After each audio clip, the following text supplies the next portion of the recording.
శ్రీ గురుభ్యో నమః. శ్రీమాత్రే నమః.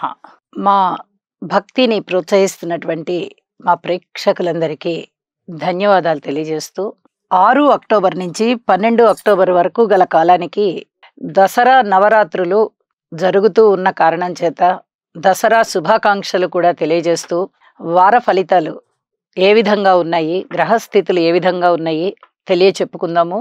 ముందుగా గ్రహస్థితులు. వృషభంలో గురువుగారు ఉన్నారు, మిథునంలో కుజుడు, కన్యలో బుధ కేతు రవి, తులలో చంద్ర శుక్రులు, కుంభంలో వక్రించిన శనిగారు, మీనంలో రాహువు.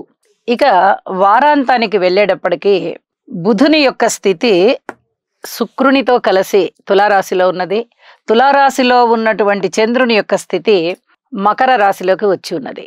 ఇక గ్రహ సమ్మేళనాల యొక్క ఫలితాలు ఏమిటి అని చెప్పి ఒకసారి పరిశీలన చేస్తే, రవి కేతు బుధ ఈ 3 గ్రహాల యొక్క కలయిక కన్యా రాశిలో ఉంటూ బుధ ఆదిత్య యోగాన్ని తెలియజేస్తూ ఉన్నది. అలాగే భద్ర మహాపురుష యోగాన్ని తెలియజేస్తూ ఉన్నది.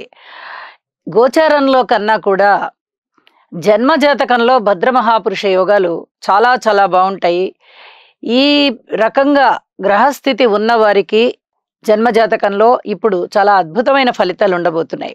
అలాగే చంద్ర శుక్రుల యొక్క కలయిక చేత కళాకారులకి సన్మానాలు, కళలు అభివృద్ధి చెందడము, అలాగే చక్కటి కళా ప్రదర్శనలు ఇవన్నీ కూడా చాలా చాలా బాగుంటాయి అని చెప్పి తెలియచెప్పడం జరుగుతోంది. ఇక గురువుగారి యొక్క దృష్టి రవి కేతు బుధుల మీద పడుతూ అద్భుతమైనటువంటి లాంగ్వేజెస్, అలాగే అడ్మినిస్ట్రేషన్, అలాగే వ్యాపారము, సమర్థత ఇవన్నీ కూడా చాలా చాలా బాగుండేటట్టుగా చేస్తూ ఇంకా అదనంగా ఆధ్యాత్మిక చింతనని పెంచుతూ ఉన్నది. ఇది చాలా గమనించదగినటువంటి విషయం.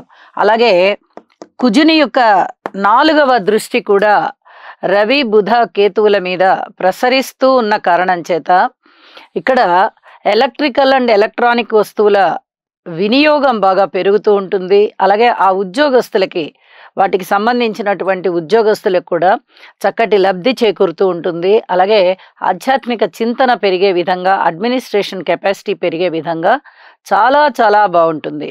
ఇవి చెప్పదగ్గ మంచి లక్షణాలు అని చెప్పి తెలియచెప్పడం జరుగుతోంది. అలాగే వారాంతానికి వెళ్ళేటప్పటికీ బుధ శుక్రుల కలయిక సున్నితమైనటువంటి ప్రవర్తనని తెలియజేస్తూ ఉంటుంది. కాబట్టి ఈ కళలకి సంబంధించి, అలాగే అడ్మినిస్ట్రేషన్కి సంబంధించి, అలాగే వ్యాపార వ్యవహారాలకి సంబంధించి ఇవన్నీ కూడా చాలా చాలా బాగుంటూ సున్నితమైన ప్రవర్తనతో కూడి ఉంటాయి. ఎక్కడ ఆగ్రహావేశాలు ఉండవు అని కూడా తెలియచెప్పడం జరుగుతుంది. ఇక్కడ ఇంకొక ముఖ్య విషయాన్ని తెలియజెప్పచ్చు.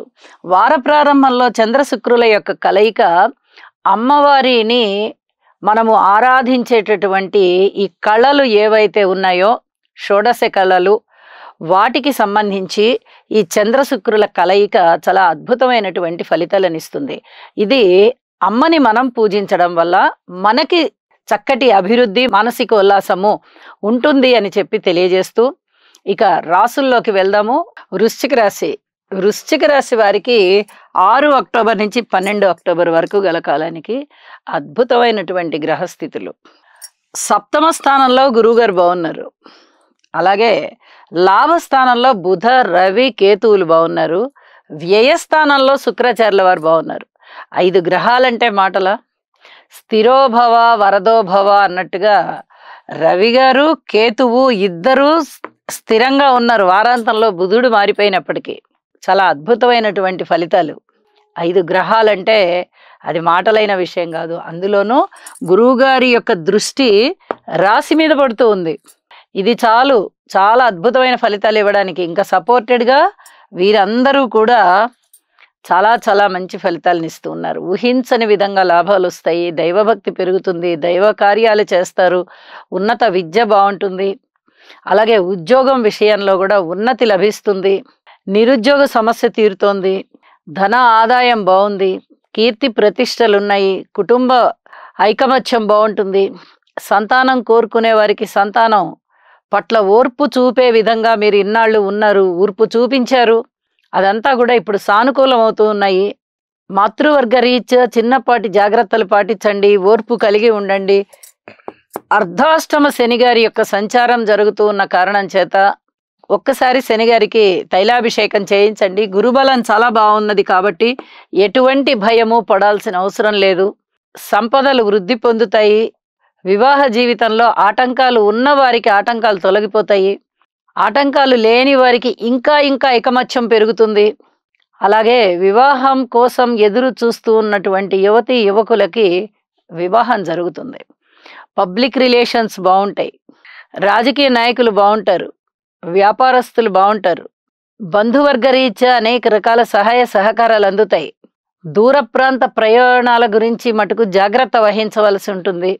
అలాగే పితృవర్గ రీత్యా కాస్త శారీరక కష్టం ఎక్కువగా ఉండబోతోంది. కార్మికులు, కర్షకులు, నేత పనివారు, చేతి వృత్తుల వారు ఇచ్చేది వారందరికీ కూడా కాయ కష్టం పెరగబోతోంది. ఉద్యోగ జీవితం బాగుంది. ఉద్యోగంలో ఉన్నతి ఉంది. ఊహించని విధంగా లాభాలు పొందుతారు. అలాగే విలువైన వస్తువుల్ని భద్రంగా దాచిపెడతారు. విలువైన ఆభరణాలని కొనుగోలు చేస్తారు. కాస్త మానసిక ఒత్తిడికి కూడా గురి అవుతారు.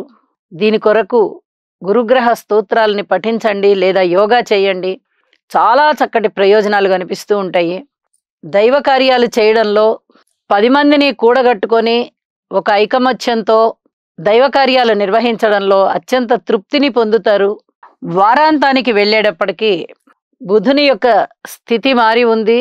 చంద్రుని యొక్క స్థితి తృతీయ స్థానంలోకి వచ్చి మరిన్ని అనుకూలతలను ఇస్తోంది. అక్కడ వ్యయస్థానంలో కాస్త మానసిక వ్యధనిస్తూ ఉండగా చంద్రుడు ఇక్కడ తృతీయ స్థానంలో మనోబలాన్ని పెంచుతున్నారు. పైగా తన రాశిని కూడా చూసుకుంటున్నారు కదా, నవమ స్థానాన్ని. అత్యంత బలవంతులు అవుతున్నారు. గురువు గారి దృష్టి కూడా ఉన్న కారణం చేత అన్నదమ్ముల సహాయ సహకారాలు అందడము, దగ్గర ప్రయాణాలు లాభించడము, మనోబలం పెరగడము, అధికమైనటువంటి తృప్తి కుటుంబ రీత్యా కలగడము, తండ్రి గారి శారీరక మానసిక ఒత్తిడి తగ్గి సజావుగా ఉండడము, ఇవన్నీ కూడా మీకు మరింత మానసికమైనటువంటి శాంతిని, సంతోషాన్ని కలుగజేస్తున్నాయి. విద్యార్థులు బాగున్నారు. అయితే వారి యొక్క కృషిని పెంచవలసి ఉంటుంది. స్త్రీలు శివుని యొక్క కుటుంబ చిత్రపటాన్ని పూజా మందిరంలో పెట్టుకుని ఎర్రటి పూలతో పూజించండి. తప్పనిసరిగా మీకు మనశ్శాంతి ఉంటుంది అని చెప్పి తెలియజేస్తున్నాను. అమ్మవారి నవరాత్రులు జరుగుతూ ఉన్న సందర్భంగా అమ్మవారిని పూజించండి. దుర్గ నామాలు కొలవండి. స్తోత్రాలు పఠించండి. మీకు ఇంకా ఇంకా మేలు జరుగుతుంది. గురువుగారు రాశిని చూస్తూ ఉన్నారు. వరాలు ఇచ్చే స్థితిలో ఉన్నారు ఆయన ఇప్పుడు. కాబట్టి మీరు ఏ పూజ చేసినా అది తొందరగా ఫలిస్తుంది అని చెప్పి తెలియజేస్తూ నమస్కారం.